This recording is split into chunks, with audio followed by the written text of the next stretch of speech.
What's happening, y'all? It's your boy Keezy. It ain't easy being Keezy, and in today's video we're gonna go through some fashion slash streetwear starter kits in 2020 that I've kind of been taking notes on, and we're gonna go through some of them, and I'm gonna give you my reaction towards some of them and some of the characteristics that go with it. So let's get it.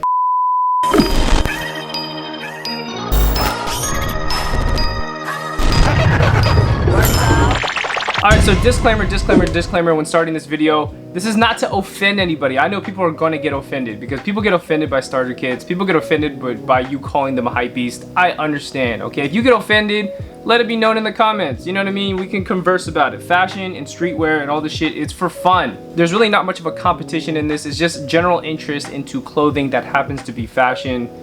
Anyways, you get the point. Let's move on to number one. Alright, so I'm going to be going through some of my notes here, but the first starter kit that we got up is going to be the Fashion Normie. The Fashion Normie, in my eyes, is somebody that is like basically entry level into fashion or streetwear. Typically, it's more the streetwear route. A lot of these people kind of dress more like a skateboarder. Some of the brands that you might see them wear is Noah. Maybe you might see them in Stone Island. They don't go as far to spend money on Stone Island, then they'll just wear like khaki cargo pants that look like they're from Target, except it's probably just some off-brand name that fits them proportionally. A lot of fashion normies wear Air Max 1s, Jordan 1s. They tend to wear a lot of sneakers that just have a ton of colorways. But these fashion normies aren't necessarily as indulged into streetwear and into fashion. They're not as knowledgeable yet because they're beginners.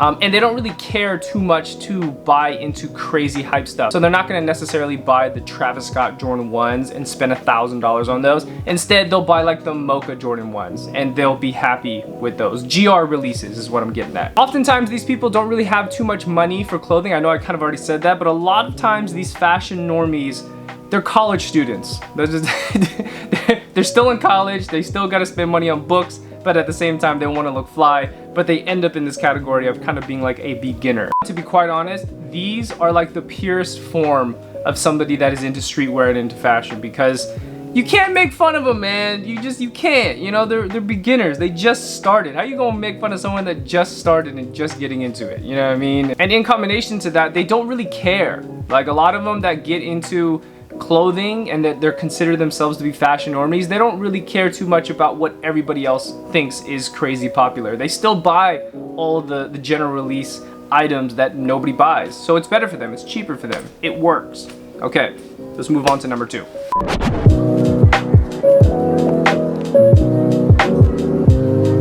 Alright, the next one we got up, I titled this one called Logo Mania. These type of people they're just kind of like your more so basic hypebeasts. They're just hype, everything hype.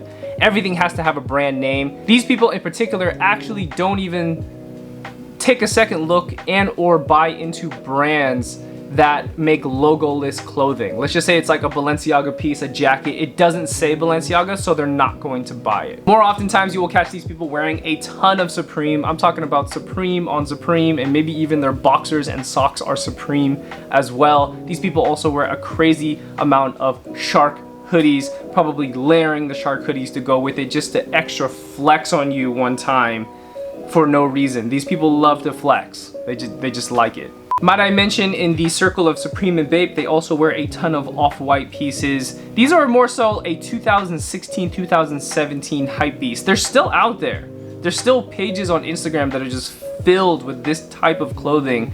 Oftentimes, these people get ostracized like crazy, when really, they don't really care to move on to other types of fashion, and they just want to kind of remain in this hyped circle. And it is what it is, man. Let them be. Let them live. Let them live in the wild and do what they want to do. They're going to continue doing it whether you like it or not. Also, a lot of the time, if you see these type of people with uber hype beast look, a lot of them have Instagrams that they kind of look like this, where they pose and they like bend their knees a certain way to like get the angle right. I think this look in 2016 and 17 was like, it was popping. Like everybody, no matter if you were a hypebeast or not, would make fit pics like this. I think this pose is starting to end in 2020. It's still around though. I don't know what this is. It's like a gravitational, like you're some kind of like character in a video game or something like that. I don't know what the reason is behind it other than aesthetic reasons. I guess it looks good.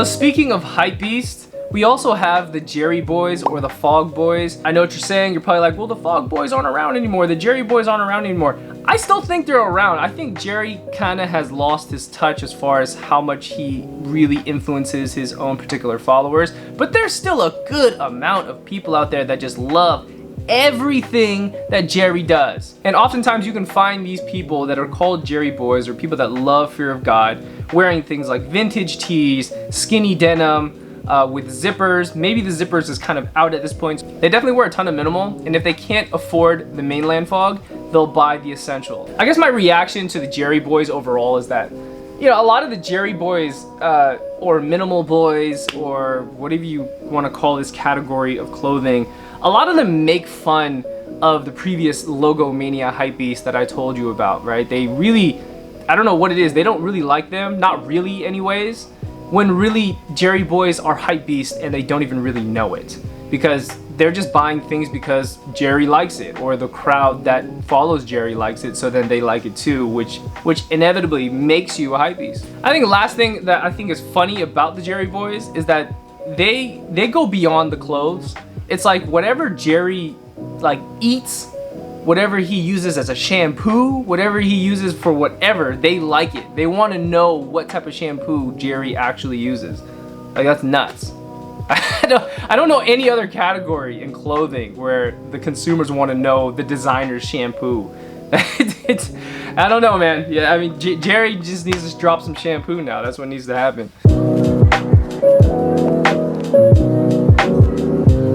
Alright, moving on, we have the starter kit of the Archive Beast. Now, I think the Archive Beast is probably the most relevant and also the newest new-aged hype beast that we have in 2020. Because I think, was it end of 2018, beginning of 2019, this whole archive, the word archive has been just overly used like the word culture in 2016 and 2017. It's like that word has now been replaced. People just use archive all over the place. And also more oftentimes, these Archive Beast people, you can definitely find them wearing chrome hearts. Oh my God, do they wear a lot of chrome hearts. It's as if Chrome Hearts just started, when really Chrome Hearts has been around for like years and years and years. I mean, it's like a brand for celebrities, right? But now all of a sudden, these people that used to be, these Archive Beasts actually used to be these type of people, maybe not to this scale, but similar to this, and then they changed and evolved and they're like, oh, well, I don't like that look anymore, and they've moved on with all that money that they have, and they spend ungodly amounts of money on used clothing because it's considered archive in fashion. Also, I would say, like, my reaction to the whole thing is like, where do these people get this much money? Because archive, buying into archive and just archive in general is extremely expensive. We're talking about car prices for clothing, right? Like the Raf Simons bomber and some stuff from like Number 9 and Undercover and Helmut Lang and all these pieces that like were so monumental in fashion. They're not cheap. Like, they're in the thousands of dollars. We're talking about like $3,000, $4,000, $5,000, right? Some of them like 10 G's for some of this stuff. And it's like, how, like, where do you get the money? Like, what do you do for a living? Is kind of like my question.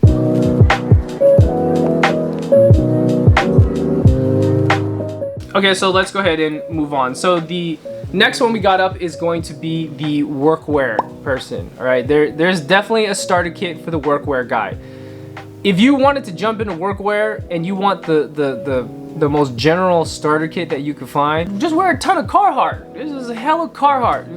Carhartt everything. T-shirt, beanie, pants, everything that you can think of Carhartt, and you are already in this starter kit. But typically you can find these workwear starter kit type of people that dress like this. A lot of them actually, you know, resell vintage clothing, and or they actually themselves make reworked vintage, right? Reworked vintage, reworked workwear. In fact, a lot of the times they'll buy workwear. I see it all the time on Instagram.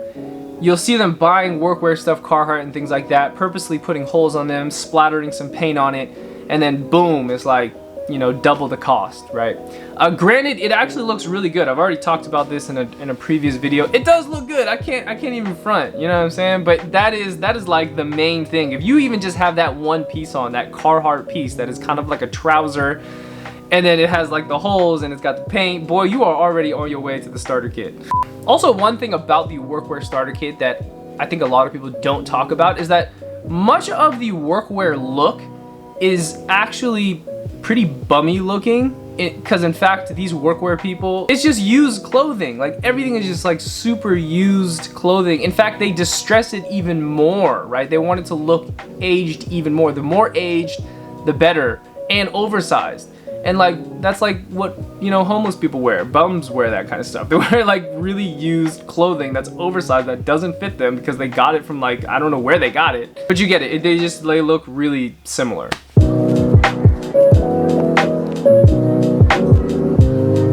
Alright, the next starter kit that we got up is going to be the fashion guys. I made up that word, but fashion starter kit. I say it twice because these people are they just love fashion. They love everything about fashion. They love the politics about fashion. They love the issues surrounding fashion. Oftentimes you will hear them talk about the equality in fashion, talking about gender equality in fashion and gender norms. If you ever talk to any of these fashion people, they love to bring up the topic about skirts and why more men should wear skirts. I'm not saying 24/7 they talk about it, but eventually you talk to them long enough, they'll start talking about skirts and why guys should be normalized on why to wear skirts. I mean, there's a context and there's a time and place for everything. So to add on to the starter kit of the fashion guys, a lot of them wear boots. In fact, they almost only wear boots. You will almost never see them wear sneakers. If you scroll down far enough though, on their Instagram pages, if they have enough photos, by the time you get to the bottom, you will find them wearing Jordans. Because they evolved from the Jordan aspect of wearing Jordan 1s and whatever, and they left that, probably sold those, and ended up buying a whole bunch of boots. And to go with those boots, they ended up wearing a lot of trousers. This starter kit, you gotta wear the plissé Isimiake trousers, or I don't even know if those are trousers, those pants with the lines. Yeah, those ones. They love those. Love them. They're very expensive as well. This group of people also loves to roll up their pants, but not like rolling it, you know, as they go up. They just, it's one fold, and the fold goes to like their shins. And adding on to the rolled up pants, they also love to roll up their beanies. Every beanie they wear has got to be rolled up past the ears. It's got to be up here somewhere, right? And a lot of the time, if you go on some of these fashion guys pages, not only will you see a lot of fit pics, you will also see a ton of architecture. They love to complement the architecture with the fit pics. They also wear a ton of trench coats, and if you ever do happen to get in conversation with them, again, they will always talk about fashion show runways that you have never seen.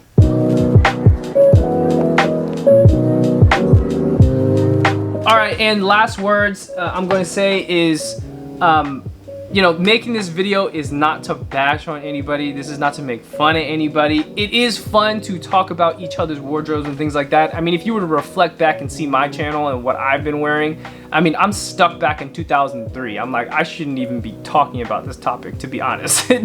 Thank you so much for tuning in. Make sure you guys and girls keep it locked. It's your boy Keezy, and I'm out. Peace. You want to do, and it's just gonna take a minute, but it's gonna work out. Like if you try to cut corners and you put costumes on to do shit, yeah, you gonna get straight, but at what cost? You know what I'm saying? And how you feel when you do this shit for you, 100% for you. You could grind and stay up for 5 or 6 days and not really be tired because it's for you. Legend has it that you actually get to put a roll in your beanie for each failed startup you worked at. So far, I'm at 4, but that's fine because I'm kind of doing my own thing now as a creative director. Yeah, this is Carter. Yeah, well, I'm a creative director. What does that mean? I create, I'm really good, just means I have really good Instagram stories, really.